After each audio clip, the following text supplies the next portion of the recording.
With really any of these cults, it's very easy to go with the source text and this is what they should believe. Yeah. But whenever approaching anybody, always ask. Yes. Because you don't know. You have Mormons who know virtually nothing about what they believe. Yeah. Muslims, especially Western Muslims, do not really understand the Quran. Jehovah's Witnesses actually are one of the only cults that pretty much everybody you encounter knows what they believe. Yes. I respect them for it. Yeah, massively. They are well studied in their heresies. Incredibly respect someone who at least knows what they believe. And we have the same thing with Christians, right? Is all Christians should believe exactly what the Bible says, but you can't assume that when someone walks up to you and says, I'm a Christian. Most people who say that aren't.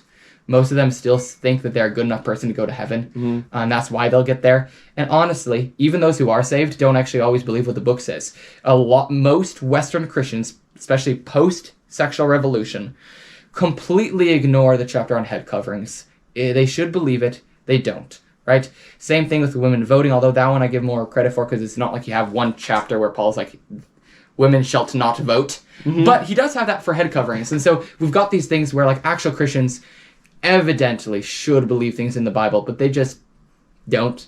And so there are people who probably really are Seventh-day Adventists who are aware of some of that troublesome stuff and just don't believe it. And so we should always approach the person, find out, what do you believe? Yeah, hold their feet to the fire of their book. Because as James White has said, right, you need to convert a Mormon into Mormonism to get him out of it. The point being, he needs to recognize he's got a problem and it contradicts with the gospel. So you put him at a crossroads. He recognizes, okay, I've got a problem. I need to look to Jesus, and then hopefully becomes a Christian. What I really respect about Muslims is the fact that if you question a Muslim on what they believe, I have almost every single time heard them say, if I'm wrong, do not look down on Islam because I'm fallible. I am imperfect. Amazing. Go to the source. Yep. Excellent. Your source is horrible, but I'm still looking down on Islam because I've read the source.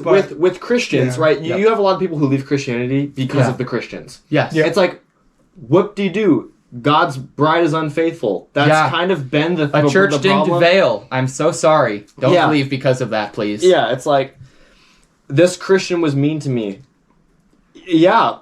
And we installed a fog machine and pastor's skinny jeans. 1, leave that church. But join another church. Don't leave the faith. Yeah, so like always go to the source. Like exactly what you said, Keegan. When you're talking to somebody in any cult, go to the source. Yep. Bring them to the source. Yep.